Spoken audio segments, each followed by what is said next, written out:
अभी कुछ देर पहले की बात है। एक गली के नुक्कड़ पर दो बच्चे आपस में झगड़ा कर रहे थे। दोनों के हाथ में एक ही फटा पुराना जूस का डिब्बा था। एक दूसरे को धक्का देते हुए वो चीख रहे थे, ये मेरा है। नहीं, मैंने पहले लिया था। आसपास से गुजरने वाले लोग एक नजर उठाकर उन्हें देखते और फिर आगे बढ़ जाते। किसी के पास इतना वक्त नहीं था कि रुककर बच्चों को समझा सके। एक औरत पास से गुजरते हुए धीरे से बोली, पता नहीं इनके माँ बाप कहाँ मर गए हैं। और फिर अपने हाथ में मौजूद खाने का डिब्बा किसी और के दरवाजे पर रखकर वापस मुड़ गई। इसी समय एक साफ सुथरी चमचमाती हुई गाड़ी एक बंगले के सामने आकर रुकी। दरवाजा खुला और अभिमन्यु गाड़ी से उतरा। वाइट शर्ट पर ग्रे रंग का कोट और पैंट पहने। जैसी चमक उसकी आंखों में थी वैसी ही चमक उसके चेहरे पर भी थी। वो 4 साल के बाद अमेरिका से भारत लौटा था। दिल में ढेर सारी खुशियां, कई सारे जज्बात और बेशुमार सवाल लिए हुए। दरवाजा खुला तो बच्चे दौड़ते हुए आए। पापा आ गए, पापा आ गए। अभिमन्यु ने दोनों को बाहों में भर लिया, बेटी को गोद में उठाया और उसके बालों में हाथ प्यार से फेरा। मोनिका दरवाजे पर खड़ी मुस्कुरा रही थी। आपका स्वागत है अभिमन्यु। आपके बिना ये घर बिल्कुल अधूरा लगता था। घर अंदर से जगमगा रहा था। हर कोने में स्वादिष्ट खाने की खुशबू महक रही थी और पूरा घर रोशनी से चमक रहा था। मिठाई की खुशबू भी चारों ओर हवा में फैली थी। साथ ही मेहमानों की चहल पहल भी जोरों पर थी, क्योंकि आज दिवाली का दिन था। अभिमन्यु ने चारों ओर नजर दौड़ाई। हॉल में डाइनिंग टेबल के आसपास कई समूहों में औरतें और मर्द बातें कर रहे थे। उन सबके बीच से उसकी नजर गुजर गई, लेकिन किसी चेहरे पर उसकी नजर ठहर ना सकी, क्योंकि वहां वो इंसान नहीं था जिसे वो बरसों से याद करता आ रहा था। अभिमन्यु ने मोनिका से धीरे से पूछा, मीरा नहीं आई क्या? मोनिका ने कंधे उचकाते हुए कहा, अरे नहीं, वो यहीं कहीं होगी, शायद अंदर बैठी होगी। इतने लोग हैं ना, मैं तो अब तक सबसे ठीक से मिल भी नहीं पाई हूँ। आप पहले सबसे मिल तो लीजिए। अभिमन्यु ने बात टाल दी, मगर उसके दिल में एक अजीब सी बेचैनी उभरी। वो सोचने लगा, क्या सच में मीरा यही है? 4 साल की दूरी के बाद भी आज वो मेरे सामने नहीं आई। क्या वो मुझसे नाराज है या फिर कोई और बात है? दिवाली की बधाइयों के बाद एक एक करके सब मेहमान घर से जाने लगे। अभिमन्यु ने इधर उधर फिर से मीरा को ढूंढा और मोनिका से पूछा, मुझे तो मीरा अभी तक कहीं दिखाई ही नहीं दी। मोनिका ने चेहरा मोड़कर कहा, पता नहीं, शायद आ नहीं सकी होगी। वैसे भी दिवाली का मौका है, इंसान अपने घर में ही व्यस्त रहता है। थक गई होगी, बाद में बात कर लेंगे। अभिमन्यु चुप हो गया, मगर उसके दिल की तड़प बढ़ गई।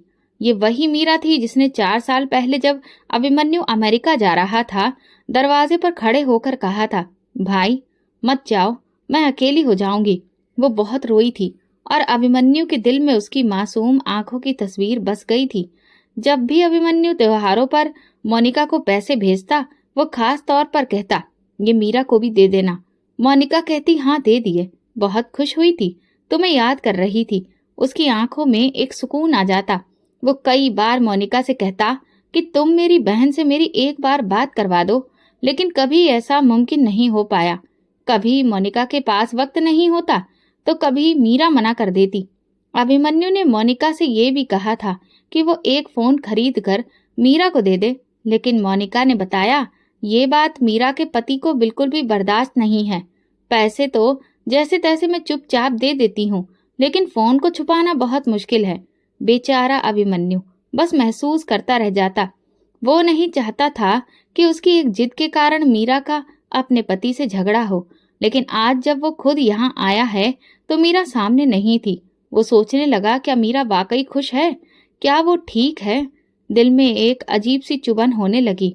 रात को जब सारे मेहमान चले गए और घर का शोर धीमा पड़ गया, तो अभिमन्यु ने मिठाई के कुछ डिब्बे उठाए और कहा, मैं मीरा के घर जा रहा हूँ। 2 दिन हो गए हैं, हर कोई हमसे मिलने आ रहा है सिवाय मीरा के। अब मुझे उससे मिलना ही होगा। मोनिका ने तुरंत रुख मोड़कर कहा, अभी इतनी रात को? वो सो गई होगी, कल चले जाना। नहीं, मैं आज ही जाऊंगा। अभिमन्यु के लहजे में जिद और प्यार दोनों थे। उसके हाथ में 2 मिठाई के डिब्बे थे जिन्हें उसने बड़े ही सलीके से तैयार किया था। साथ ही कुछ खाने के डिब्बे भी थे जिनमें तरह तरह के पकवान रखे थे।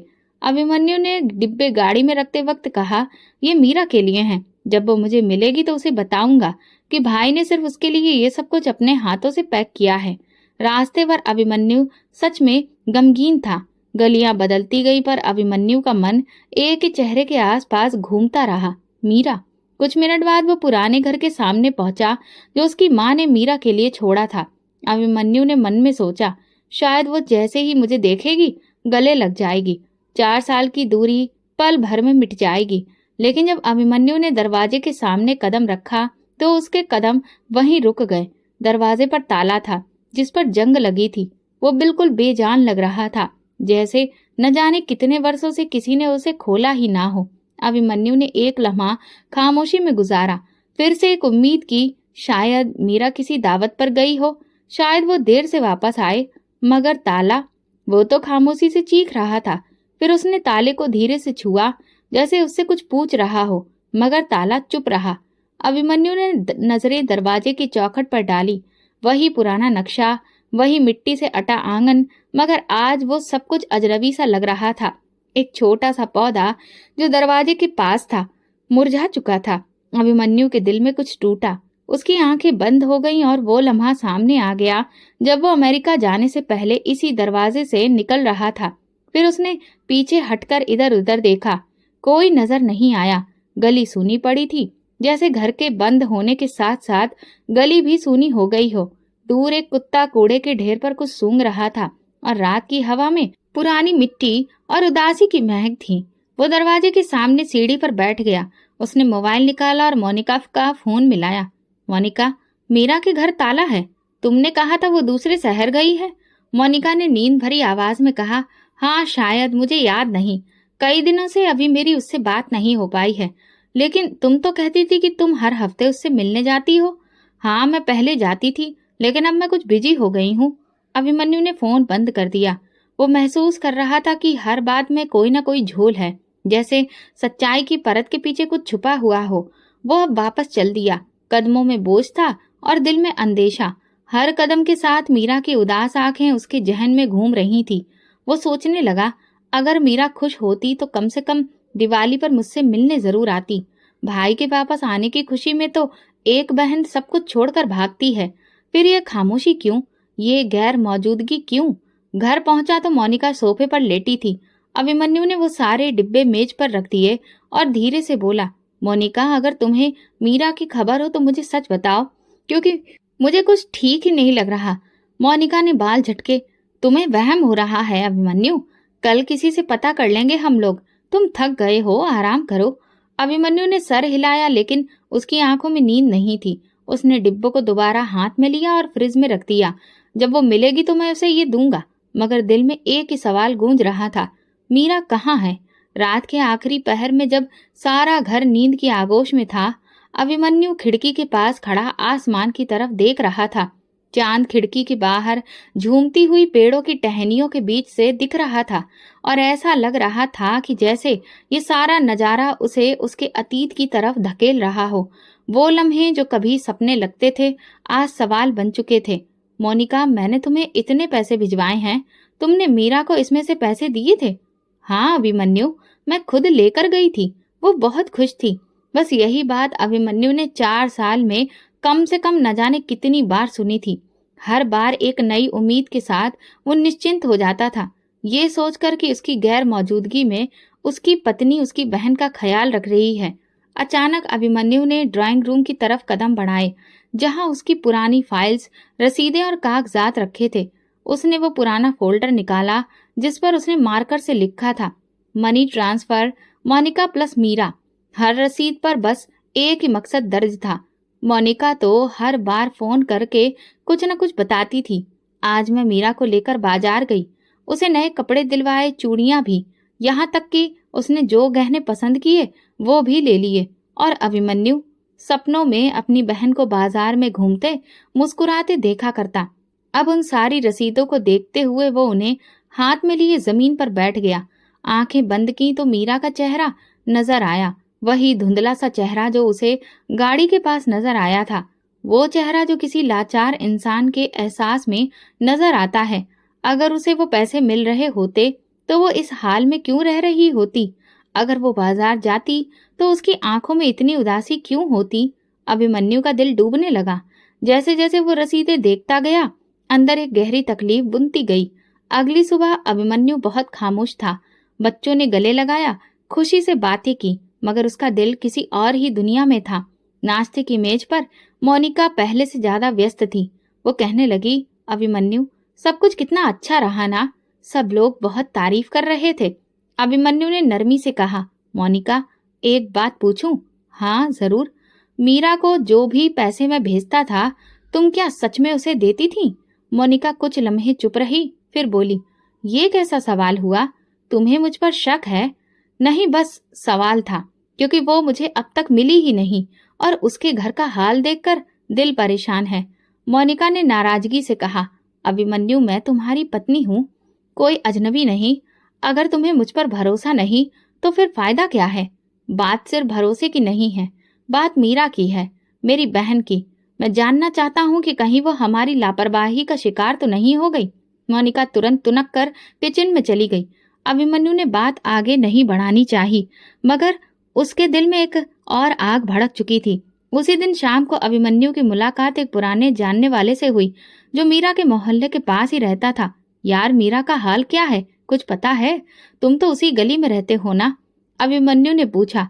वो शख्स थोड़ा सा झिझका, फिर बोला, अभिमन्यु भैया, सच पूछो तो काफी अरसे से मीरा दीदी को नहीं देखा। उनके पति के देहांत के बाद उनके हालात काफी खराब हो गए थे। क्या? पति का देहांत?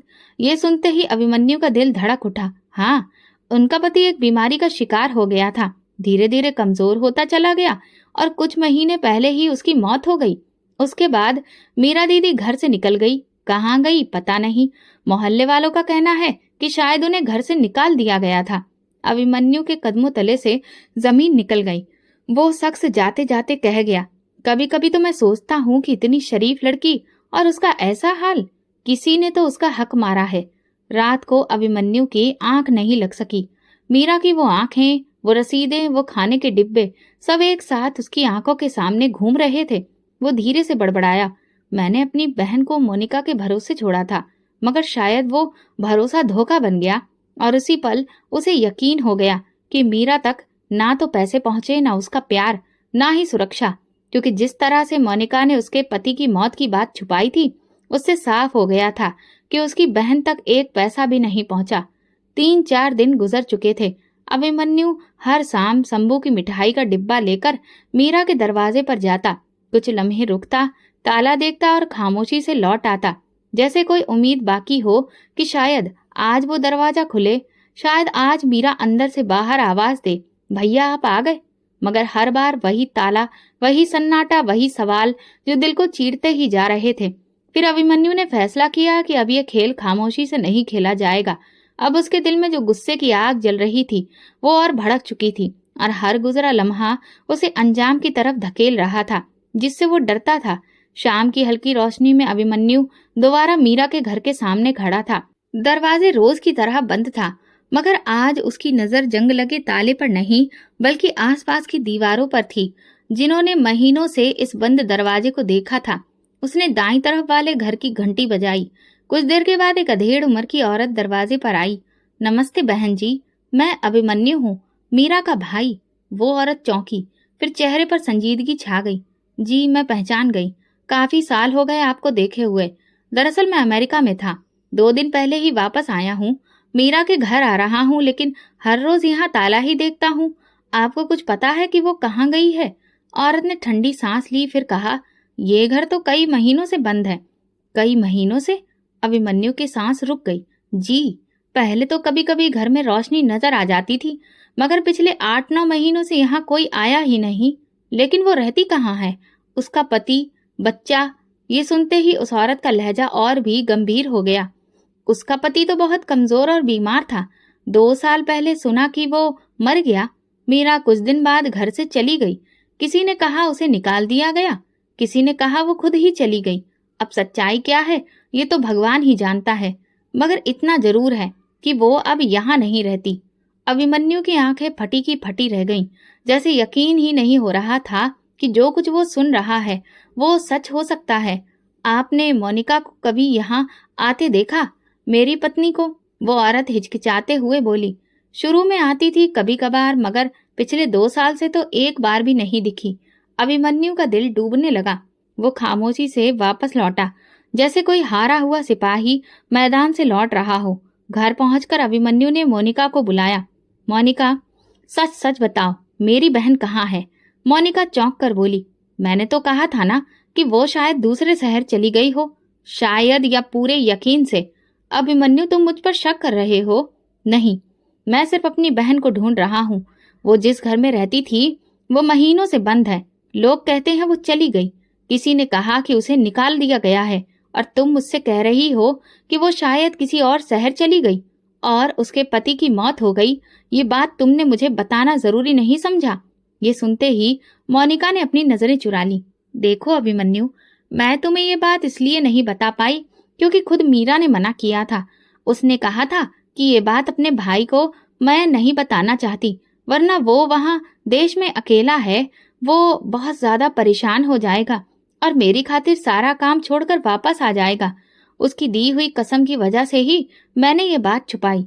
अभिमन्यु ने कहा, ठीक है, मैं तुम्हारी बात मान लेता हूँ, लेकिन इतने महीनों से मेरी बहन कहाँ है ये तो बताओ।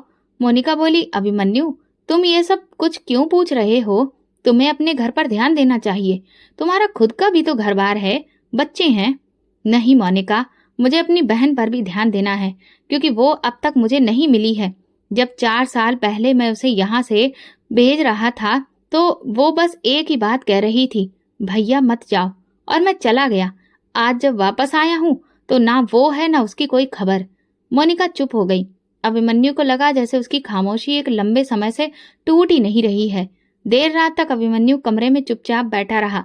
मोबाइल सामने रखा था, मगर मोनिका की तरफ से कोई सफाई नहीं आई। वो धीरे से बड़बड़ाया, मीरा, अगर तुमने मुझे कुछ नहीं कहा तो शायद तुम मुझसे नाराज हो, या शायद तुम मजबूर हो, या शायद तुम चीखना चाहती थी मगर तुम्हारे पास आवाज ही नहीं थी। अभिमन्यु की आंखों में नमी थी और दिल में एक डर कि कहीं वो आवाज हमेशा के लिए खामोश ना हो गई हो। सुबह का वक्त था। अभिमन्यु ने सारी रात जाग कर गुजारी थी। मोनिका नाश्ते की मेज पर व्यस्त थी। अचानक अभिमन्यु ने कहा, मुझे सब जानना है मोनिका, मीरा कहाँ है? पहले तो मोनिका के होठों पर मुस्कुराहट आई, फिर वो चेहरे पर मासूमियत सजाकर बोली, मैं तो पहले ही कह चुकी हूँ कि वो दूसरे शहर चली गई है। शायद तुम्हें यकीन नहीं अभिमन्यु, और मैं इतना यकीन से नहीं कह सकती क्योंकि मेरा उससे कोई खास मिलना जुलना नहीं हो पाया था। लेकिन तुमने तो कहा था कि तुम हर बार उसे पैसे देकर आती हो, तो तुम्हें तो सब पता होना चाहिए। मोनिका ने कहा, अभिमन्यु, तुम ये जांच पड़ताल क्यों कर रहे हो? मैं तुम्हारी पत्नी हूँ, कोई मुजरिम नहीं। तो फिर मुजरिम जैसा बर्ताव क्यों कर रही हो? अभिमन्यु की आवाज पहली बार तेज हुई। मैं 4 दिन से मीरा को ढूंढ रहा हूँ और तुम बस एक ही बात दोहरा रही हो कि शायद वो दूसरे शहर गई हो। तुम्हें मालूम है वो कहाँ है या नहीं? सब बताओ। मोनिका की आंखों में एक लम्हे को हिचकिचाहट सी झलकने लगी। फिर वो बोली, मैंने जो कहा वही सच है। तुम्हें मेरी हर बात पर शक क्यों हो रहा है? क्योंकि तुम्हारी हर बात में डर है, और अब मैं ये झूठ और नहीं सुनना चाहता। मोनिका तुरंत बोली, अच्छा, तो अब तुम मुझे झूठा कहोगे? तुम्हें अगर अपनी बहन से इतना ही प्यार था तो 4 साल पहले उसे छोड़कर क्यों गए थे? तुम तो वहां अमेरिका के मजे ले रहे थे और मुझे यहाँ मीरा के पीछे लगा दिया। अभिमन्यु का दिल घबरा गया। मैं अमेरिका में था, मगर हर महीने उसके लिए पैसे भेजता था, खर्चे के लिए रकम देता था, सिर्फ इसलिए कि वो इज्जत से जिंदगी जी सके। और तुमने हर बार कहा कि तुमने जाकर उसे पैसे दिए हैं। क्या वो सच था? मोनिका ने मुंह फेर लिया। मुझे याद नहीं कौन सी रकम। तुम हर बात का हिसाब क्यों मांग रहे हो? अभिमन्यु ने खामोशी से उसे देखा, फिर नरमी से बोला, अगर तुमने मेरे भरोसे को तोड़ा है मोनिका, तो मैं फिर भी तुम्हें माफ कर दूंगा, मगर मुझे मेरी बहन चाहिए। वो कहाँ है? बस इतना बता दो। मोनिका कुछ पल चुप रही, फिर कहा, मैंने उसे आखिरी बार कुछ महीने पहले देखा था। वो बीमार लग रही थी। कहाँ पर? अभिमन्यु का दिल तेजी से धड़कने लगा। मोनिका नजर चुराते हुए बोली, बाजार में पुराने कपड़ों की दुकान के पास। शायद वो कुछ लेने आई थी, और तुमने मुझे ये बात क्यों नहीं बताई? मैंने सोचा बताकर क्या होगा, तुम दूर थे और वो कुछ कहने के काबिल भी नहीं लग रही थी। यानी कि तुमने खामोशी ओढ़ ली और मैं सोचता रहा कि मेरी बहन सुकून से जिंदगी बिता रही है। तुमने कभी नहीं बताया कि उसका पति मर गया, कि वो अकेली हो गई। क्यों मोनिका? देखो, मैंने वही किया जो मुझे सही लगा। अभिमन्यु ने सिर झुका लिया। तुमने मेरे भरोसे को तोड़ा है मोनिका, और शायद मेरी बहन की जिंदगी भी। घर के कोने में रखा पंखा घूम रहा था, हवा का शोर कमरे में फैल रहा था, लेकिन अभिमन्यु के कानों में सिर्फ एक आवाज गूंज रही थी, भैया मत जाओ। वो उठा, कमरे से बाहर निकला और खुद से बोला, अगर मोनिका मुझे नहीं बताएगी तो मैं खुद उसे ढूंढ लूंगा, लेकिन अब ये तलाश रुकेगी नहीं, चाहे मुझे शहर के हर कोने में जाना पड़े। अभिमन्यु को पूरा यकीन हो चुका था कि कुछ छुपाया जा रहा है, वो सच जो अब ज्यादा देर छुपा नहीं रहेगा। सुबह के वक्त सूरज की किरणें खिड़की से छनकर अभिमन्यु के चेहरे पर पड़ रही थी। अभिमन्यु को अचानक एक आवाज ने चौंका दिया। वो एक घंटी की आवाज थी। तभी उसकी नजरों के सामने एक मंजर तैरने लगा। 4 साल पहले की बात थी। अमेरिका में रात के 2 बजे का वक्त था। थकान से चूर होकर अभिमन्यु लैपटॉप बंद करने ही वाला था कि मोनिका का व्हाट्सएप कॉल आ गया। अभिमन्यु, एक अच्छी खबर है, मीरा के लिए एक अच्छा रिश्ता आया है। लड़का शरीफ है, कामकाज करता है, लेकिन थोड़ा कमजोर है। अभिमन्यु ने नींद भरी आवाज में पूछा था, तुमने मीरा से बात की है? मोनिका ने जल्दी से कहा, हाँ, उसने भी हाँ कर दी है। अच्छे रिश्ते बार बार नहीं आते। मैं बात तय कर दी है। तुम तो वैसे भी नहीं आ सकते। अभी तो गए हुए 2 महीने ही तो हुए हैं। इतनी जल्दी तुम्हारी वापसी मुमकिन ही नहीं है। अभिमन्यु ने एक पल को खामोशी ओढ़ ली थी, फिर धीरे से कहा, ठीक है, तुम्हें जैसा ठीक लगे। कॉल बंद होने के बाद अभिमन्यु कई मिनट तक लैपटॉप के सामने बैठा रहा। दिल में अजीब सी बेचैनी थी, लेकिन वो खुद को तसल्ली देता रहा कि मोनिका समझदार है, वो मीरा का भला ही चाहेगी। कुछ दिनों के बाद मोनिका ने मीरा की शादी की तस्वीर व्हाट्सएप पर भेज दी। अभिमन्यु ने तस्वीर खोली और दिल जैसे अंदर से कुछ खो बैठा। मीरा लाल रंग के सुर्ख जोड़े में बैठी थी, लेकिन उसकी आंखों में वो चमक नहीं थी जो दुल्हन की आंखों में होती है। होठों पर मुस्कान जैसे जबरदस्ती थोप दी गई हो, और चेहरे पर उदासी का हल्का सा साया था, जैसे कोई अंदर से रो रहा हो। अभिमन्यु ने तस्वीर को बार बार देखा था, जूम करके आंखों, माथे, हाथों पर नजर डाली, और हर बार दिल में एक सवाल उठता, क्या ये वही मीरा है जो बचपन में हंसती खेलती रहती थी, जो बात बात पर उछल पड़ती थी, वही जिसने आखिरी बार दरवाजे पर रोकर कहा था, भैया मत जाओ। उस वक्त अभिमन्यु ने दिल पर पत्थर रखकर खुद को समझाया, शायद कैमरे का एंगल ठीक नहीं है, या शायद वो थक गई होगी। लेकिन अब जब सच्चाई की परतें एक एक करके उतर रही थी, तब वही तस्वीर खंजर की तरह दिल में चुभ रही थी। अभिमन्यु ने अलमारी खोली और वो फाइल निकाली जिसमें उसने मीरा की शादी की तस्वीर सुरक्षित रखी थी। तस्वीर खोलते ही वही मंजर आगे उसकी आंखों के सामने आ गया। मीरा का झुका चेहरा, बुझी आंखें और एक अजीब सा खौफ। उसने तस्वीरों को ध्यान से देखा। पीछे कुछ और औरतें भी थीं, मोनिका के रिश्तेदार, कुछ अजनबी चेहरे, मगर मीरा के आसपास कोई ऐसा चेहरा नहीं था जिसमें किसी माँ का साया, किसी बाप के जैसा सहारा दिख रहा हो। बस तन्हाई और खामोशी थी। अभिमन्यु ने एक तस्वीर को उंगलियों से सहलाया। मैं क्यों नहीं आया? मैं क्यों नहीं रोक पाया ये सब? वो जानता था उस वक्त अमेरिका से वापसी मुमकिन नहीं थी। नौकरी का दबाव था, और फिर घर की तंगी की मजबूरी, वक्त की कमी, सब कुछ था, मगर अब वो सब बेकार लग रहा था। मैंने अपनी बहन को अकेला छोड़ दिया, और शायद मेरी गैर मौजूदगी ही उसके नसीब में अंधेरा लिख गई। अचानक अभिमन्यु के मन में एक और बात आई। शादी के बाद उसने मीरा से एक बार भी बात नहीं कर पाई थी। हर बार जब भी उसने मोनिका से फोन पर मीरा से बात करवाने की जिद की, तो उसने यही जवाब दिया कि उसकी नई नई शादी हुई है, वो काफी व्यस्त है, बाद में बात करवाऊंगी। वो तरह तरह के बहाने बनाती। कभी कहती कि उसका पति काफी सख्त मिजाज का है, क्यों हमारी वजह से उन दोनों के बीच में झगड़ा करवाना चाहते हो। और जब मैंने नया फोन मीरा को दिलाने की बात की थी, तब भी मोनिका ने मुझे यही बात बोली थी। अभिमन्यु ने अपना सर पकड़ लिया। मैं इतना अंधा कैसे हो सकता हूँ? साफ साफ इशारा मिल रहा था, लेकिन मैं हर बार मोनिका पर यकीन कर बैठा। इस पल अभिमन्यु का दिल उसे गवाही दे चुका था।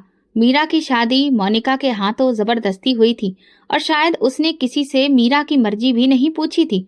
रिश्ता अच्छा नहीं था, बल्कि आसान था मोनिका के लिए, अपनी जिम्मेदारी से जान छुड़ाने के लिए। अब अभिमन्यु का शक पूरे यकीन में बदल चुका था।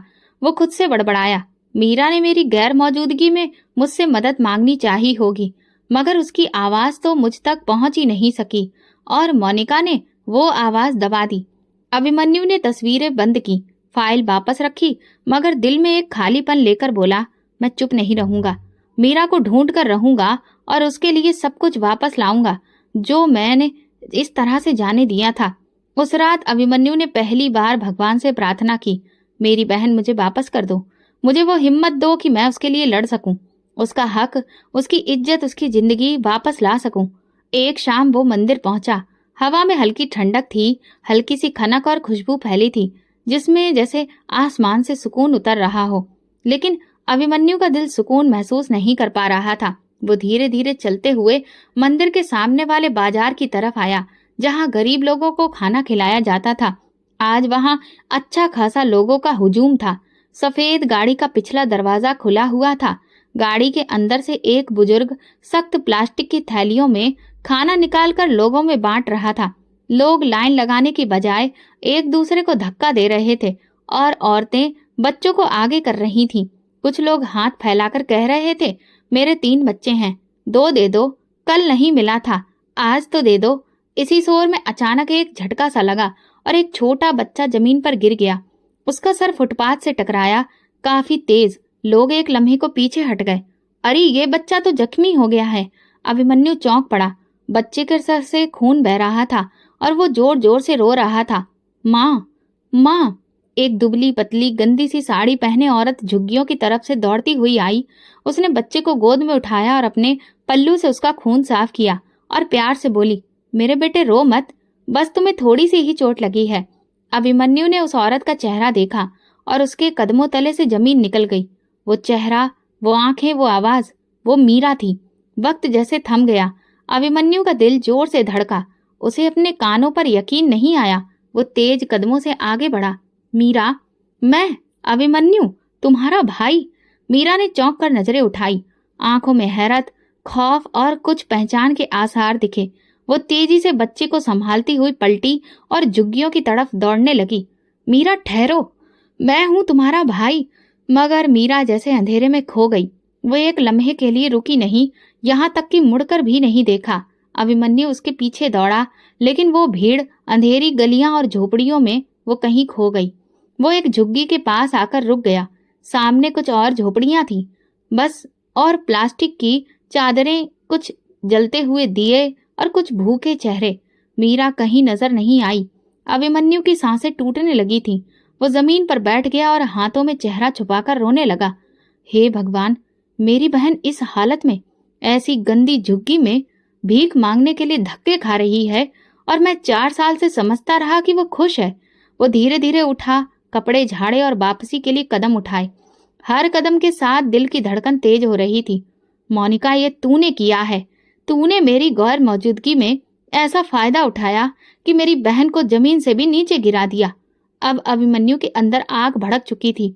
अब वो सवाल नहीं करेगा, अब वो सच निकालेगा, चाहे किसी भी कीमत पर। घर वापस आते ही दरवाजा खोलकर वो अंदर दाखिल हुआ। मोनिका सोफे पर आराम से बैठी मोबाइल में व्यस्त थी। अभिमन्यु ने एक नजर उस पर डाली और जहर भरी आवाज में कहा, तेरी हर खामोशी का जवाब आज मुझे मिल गया। मैं मीरा से मिल चुका हूँ और अब सच भी जानकर रहूंगा। मोनिका का रंग सफेद पड़ गया। अभिमन्यु के चेहरे पर अब कोई भाव नहीं थे, सिर्फ गुस्सा था। रात का समय था, लेकिन अभिमन्यु के दिल का अंधेरा रोशनी मांग रहा था। उसकी आंखों में वो मंजर चिपक कर रह गया था। मीरा का मिट्टी से सना हुआ चेहरा, घबराई हुई आंखें, और वो बच्चा जिसके सिर से खून बह रहा था। वो सारी रात करवटें बदलता रहा। न नींद आई, न दिल को सुकून मिला। सुबह तड़के ही वो बिस्तर से उठा और भगवान के आगे प्रार्थना की, हे भगवान, अगर मैं कसूरवार हूं तो मुझे भी माफ मत करना, लेकिन अब मैं अपनी बहन के लिए लड़ूंगा। जहां मेरी खामोशी और मोनिका के सख्त रवैये ने जहां उसे धकेल दिया। मोनिका अब भी सोफे पर बैठी थी। उसकी आंखों में नींद की जगह अफसोस भरा पड़ा था। वो अभिमन्यु की खामोश नजरों को बर्दाश्त नहीं कर पा रही थी। क्या चाहते हो मुझसे? क्या आप सच निकलवा कर ही दम लोगे? मोनिका ने कहा। अभिमन्यु ने गहरी आवाज में कहा, बस अब और एक भी झूठ नहीं सुनना है मुझे।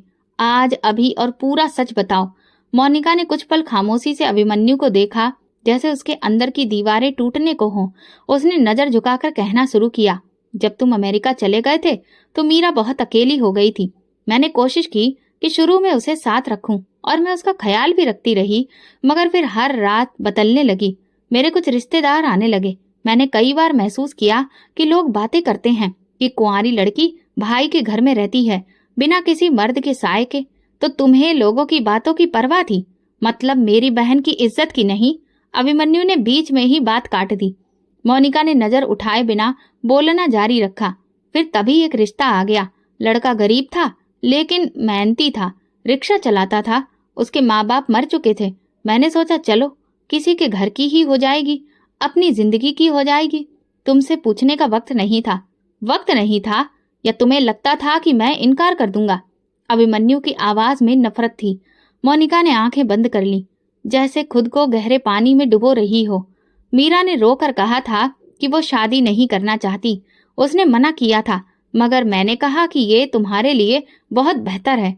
तुम्हारा भाई बाहर है, वो कुछ नहीं कर सकता, और फिर मैंने जबरदस्ती शादी करवा दी। अभिमन्यु के अंदर जैसे कोई धमाका हुआ।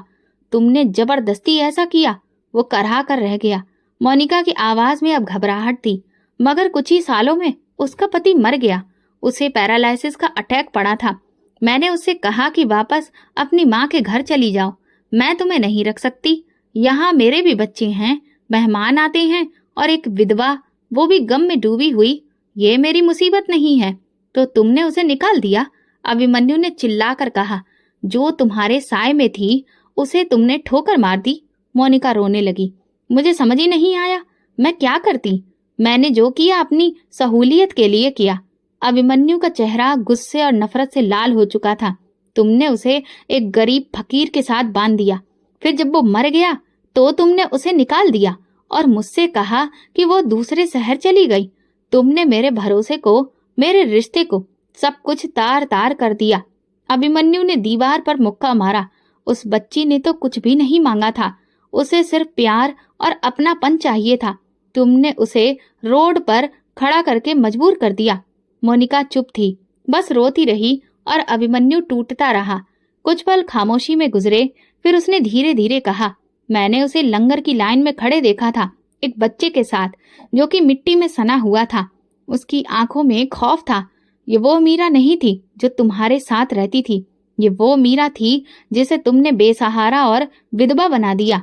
मोनिका ने अपनी आंखें पोंछी और धीरे से कहा, अभिमन्यु मैं शर्मिंदा हूँ। चुप हो जाओ। तुम्हारी शर्मिंदगी से उसका पेट नहीं भरेगा। उसका बच्चा स्कूल नहीं जा सका और उसकी आंखों से वो खौफ नहीं निकलेगा। तुमने जो किया उसका हिसाब किताब तुम्हें देना पड़ेगा, इस दुनिया में भी और जब दुनिया से जाओगी तब भी। अभिमन्यु उठकर अपने कमरे की ओर चला गया। दिल दिमाग सब बोझ से झुके हुए थे। उसे अब यकीन हो चुका था कि उसकी बहन सिर्फ विधवा नहीं हुई थी, सिर्फ गरीब नहीं हुई थी, वो अपनी ही भाभी के हाथों बर्बाद हो चुकी थी। और अब उसे मीरा के लिए इंसाफ लेना था, चाहे इसके बदले में रिश्ते ही क्यों न टूट जाएं। झुग्गियों का इलाका शहर से थोड़ा हटकर था। तंग गलियां, गंदे नाले, प्लास्टिक की छतों से बनी छतें और मिट्टी और पत्थरों से खड़ी की गई दीवारें। अभिमन्यु के कदम ऐसी जमीन पर कभी नहीं पड़े थे। वो हमेशा साफ सुथरी सड़कों, रोशन दुकानों और खुशबूदार कमरों में ही रहा था, मगर आज वो हर बदबू, हर गंदगी, हर तंग रास्ते को चीरता हुआ सच्चाई के करीब जा रहा था, जिसे बरसों तक उसने नजरअंदाज किया था। उसके हाथ में सिर्फ एक छोटा सा थैला था जिसमें बच्चों के बिस्किट, जूस के डिब्बे और एक सफेद जर्दा रखी थी। वो दिल में बेशुमार प्रार्थनाएं और आंखों में नमी लिए झुग्गियों में दाखिल हुआ। मीरा, अभिमन्यु ने झुग्गी के दरवाजे पर खड़े होकर पुकारा। मीरा, मैं अभिमन्यु हूँ, तेरा भाई। अंदर से कोई जवाब नहीं आया, सिर्फ हल्की सी खांसी की आवाज सुनाई दी। अभिमन्यु ने धीरे से पर्दा हटाकर अंदर झांका। छोटा सा कमरा था। फर्श पर बोरी बिछी थी। एक कोने में झूला पड़ा था जिस पर धूल जमी हुई थी। दूसरे कोने में 2 मिट्टी के प्याले और एक फटा हुआ कंबल था। एक धुंधला सा चेहरा दीवार से टेक लगाए आंखें बंद किए बैठा था। उसका चेहरा बेहद कमजोर, पीला और बेजान था। बाल उलझे हुए, चेहरे पर थकान और बीमारी के साफ आसार थे। उसके साथ एक छोटा बच्चा बैठा था जिसका पेट फूला हुआ और आंखें अंदर को धसी हुई थीं। अभिमन्यु का दिल घबरा गया। मीरा, मीरा ने धीरे से आंखें खोली। कुछ पल अभिमन्यु को देखती रही, जैसे यकीन नहीं आ रहा हो। फिर एकदम उसके होंठों से निकला, भैया, और अगले ही पल वो फूट फूट कर रोने लगी। अभिमन्यु दौड़कर उसके पास आ गया, उसे सीने से लगा लिया। मीरा मेरी बहन, मैं आ गया हूँ, मुझे माफ कर दे, मैंने बहुत देर कर दी। मीरा बच्चों की तरह बिलक बिलक कर रो रही थी। उसके आंसू अभिमन्यु की कमीज भिगो रहे थे और अभिमन्यु के दिल की दीवारें गिर रही थी। भैया, मुझे क्यों छोड़ दिया? मैं अकेली हो गई थी, सबने निकाल दिया, तुम भी नहीं आए। अभिमन्यु की आंखें भीग गईं। नहीं मीरा, मैं तुम्हें कभी नहीं छोड़ना चाहता था।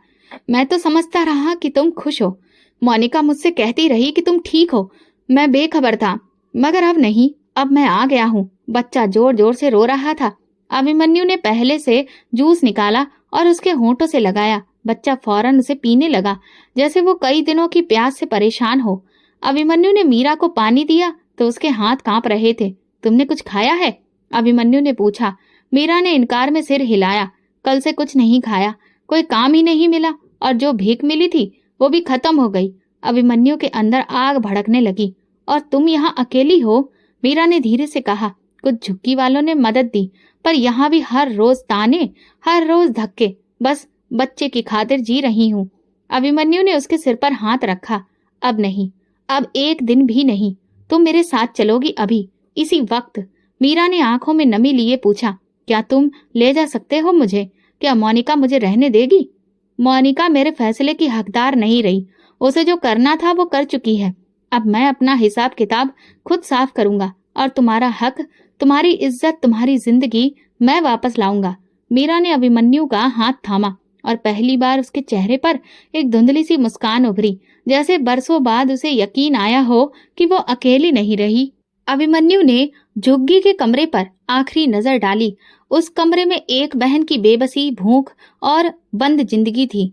उसने अपने आंसू साफ किए और धीरे से कहा, मैं वादा करता हूँ मीरा, अब जो हुआ वो कभी नहीं होगा। अब हर दिन, हर लम्हा सिर्फ तुम्हारी इज्जत, तुम्हारी खुशी, तुम्हारी नई जिंदगी की शुरुआत होगी। और वो उसे अपने साथ लेकर वहां से निकल गया, एक नए दिन, नए सफर और एक नए इंसाफ की तलाश में। रात के समय अभी भी पूरी तरह से छट नहीं पाया था, मगर अभिमन्यु के अंदर रोशनी का एक नया चिराग जल चुका था। मीरा उसके साथ थी, कमजोर, बीमार, जख्मों से लिपटी, मगर अब वो अकेली नहीं थी। सुबह की ताजा हवा में जब अभिमन्यु अपनी बहन और उसके बच्चे के साथ घर लौटा, उसके कदम मजबूत और निगाहें सख्त थीं। घर का दरवाजा खुला तो मोनिका दरवाजे पर खड़ी थी। उसके चेहरे पर हैरत, बेचैनी और थोड़ा सा खौफ भी था। मीरा को देखकर वो जैसे पत्थर की हो गई। अभिमन्यु ने कोई बात किए बिना मीरा को अंदर ले जाकर मेहमानों वाले कमरे में बिठाया, कंबल दिया, पानी पिलाया और बच्चे को सीने से लगाकर तसल्ली दी। फिर वो वापस मोनिका के पास आया। मोनिका, मैंने आज फैसला कर लिया है और इस बार कोई बहस नहीं होगी। मोनिका ने आंखें झुका ली, जैसे जानती हो कि जो बात आने वाली है वो गुनाह का फैसला है। मैं तुम्हें तलाक दे रहा हूँ। मोनिका के कदम लड़खड़ा गए। क्या? अभिमन्यु, तुम होश में तो हो? पूरे होश में हूँ और इसी होश में मैं ये कदम उठा रहा हूँ। तुमने मेरे भरोसे, मेरे रिश्ते, मेरी बहन को रौंद डाला। उसकी बेबसी, उसकी भूख और आंसू तुम्हारी जमीन पर कभी बोझ ना बने, लेकिन मेरे लिए वो हर रात का खौफ बन गए। मोनिका ने रोना शुरू कर दिया। अभिमन्यु, मुझसे गलती हो गई, मगर मैं इतनी बड़ी सजा के काबिल नहीं। ये सजा नहीं, इंसाफ है। मैंने जो साल तुम्हारे साथ गुजारे वो तुम्हारा अधिकार था, मगर जो साल मेरी बहन ने जिल्लत से गुजारे उसका हिसाब तो अब तुम्हें चुकाना होगा ना। उसके बाद अभिमन्यु ने वकील को फोन किया और तुरंत ही तलाक की कानूनी कार्रवाई शुरू करवा दी। अगले कुछ दिनों में अभिमन्यु के लिए तलाक लेना किसी मिशन की तरह था। वो मीरा को पास के अस्पताल लेकर गया, जहां पता चला कि इस वक्त मीरा गंभीर खून की कमी और डिप्रेशन का शिकार है। डॉक्टर ने उसे पूरी तरह से आराम करने और खुश रखने की सलाह दी। अभिमन्यु ने घर में मीरा के लिए एक नया कमरा तैयार करवाया, जिसमें नरम बिस्तर, अच्छी रोशनी और आरामदेह माहौल था। वो खुद उसके लिए खाना बनाता, दवाइयाँ वक्त पर देता और उसे एहसास दिलाता कि वो बिल्कुल सुरक्षित है। उसका बेटा, जिसका नाम मोहित था, कमजोर मगर समझदार बच्चा था। अभिमन्यु उसे पास के स्कूल में एडमिशन कराने ले गया। स्कूल के प्रिंसिपल से बात की और फिर फॉर्म भर दिया। पहले दिन वो मोहित को स्कूल के गेट तक छोड़ने गया। मोहित ने स्कूल के गेट पर अभिमन्यु का हाथ मजबूती से पकड़ा। मामा, आप मुझे छोड़कर तो नहीं जाएंगे ना? अभिमन्यु ने झुककर उसके माथे को चूमा। नहीं बेटा, अब कभी नहीं। मीरा आहिस्ता आहिस्ता बेहतर होने लगी थी। उसके चेहरे पर थकी थकी सी मुस्कुराहट उभरने लगी थी। वो अभिमन्यु से बातें करने लगी थी। बच्चे के होमवर्क में हाथ बटाती और शाम को घर के आंगन में बैठकर आसमान को ताकती रहती, जैसे बरसों के बाद उसे ये सुकून मिला हो। मगर एक दिन जब अभिमन्यु उसके लिए कपड़े खरीदने बाजार गया और वापसी पर घर आया तो देखा कि मीरा सोफे पर बैठी रो रही है। उसके हाथ में एक पुरानी फाइल थी जिस पर धूल जमी हुई थी। ये क्या है? अभिमन्यु ने पूछा। मीरा ने आंसू पोंछे और कहा, भैया, ये माँ की जायदाद की फाइल है जो मेरे नाम पर थी। हाँ, वही मकान जिसमें तुम रहती थी। मीरा ने सिर हिलाया। हाँ, लेकिन अब ये फाइल मेरे नाम पर नहीं है। अभिमन्यु चौंक गया। क्या मतलब? जब मेरा पति मर गया और तुम अमेरिका में थे तो एक दिन मोनिका आई। उसने कहा कि मकान की देखभाल बहुत मुश्किल है। कुछ कागजों पर दस्तखत करवा लिए मुझसे। मैंने पढ़ा नहीं, बस साइन कर दिए। अभिमन्यु ने फाइल हाथ में ली। रजिस्ट्री पेपर्स पर साफ साफ लिखा था कि ये मकान मोनिका के नाम पर हो चुका था, जो कि पूरी तरह से फर्जी था। अभिमन्यु का दिमाग घूम गया। उसने तुम्हारा मकान भी अपने नाम करवा लिया? मीरा ने सिर झुका लिया। भैया, मुझे लगा शायद तुमने ही कहा होगा। अभिमन्यु की आंखों में आंसू उतर आए।